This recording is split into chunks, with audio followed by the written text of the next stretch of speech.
آهنگ جدید عاشقانه رجا آرایش برای غزال عنایت و شکایت رجا آرایش از غزال عنایت در جدیدترین برنامه‌اش. رجا آرایش در کدام کشور زندگی می کند؟ آیا با واقعیت رجا آرایش همسر سابق غزال عنایت بوده است؟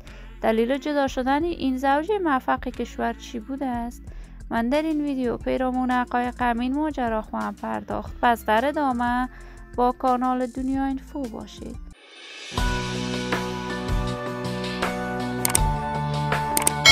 سلام، شما را خوش آمدید میگم و یکی دیگر از ویدیوهای جذاب کانال من. برای عضو شدن با کانال دنیا اینفو سابسکرایب را فشار دهید تا از ویدیوهای دیگر کانال من هم آگاه شوید. رجا آرایش هنرمند با استعداد، موفق ولی نه چندان مشهور کشور است. رجا آرایش همسر اول غزال عنایت، یکی دیگر از هنرمندان با استعداد کشور بوده است. رجا آرایش و غزال عنایت در سال 2006 در افغانستان ازدواج کردند و ثمره ازدواجشان یک پسر می باشد.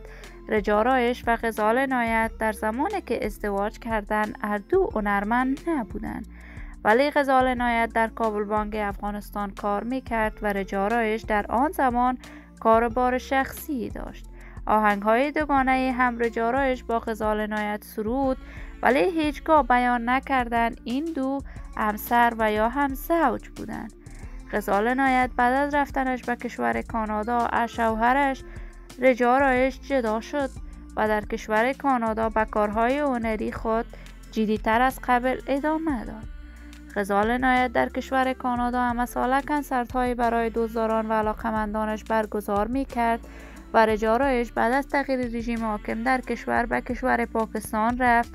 اکنون مدت یک ماه می شود در کشور استرالیا زندگی می کند و در جدیدترین برنامه‌اش که به مناسبت شب یلدا نشر شده است شکایتی از رابطه عاشقانه‌اش با غزال عنایت داشته است و آهنگ جدید خود را تقدیم به عشقش غزال عنایت کرده است که این کار رجا آرایش مورد نقد و نظر بیشمار علاقه‌مندان و طرفداران غزال عنایت قرار گرفته است.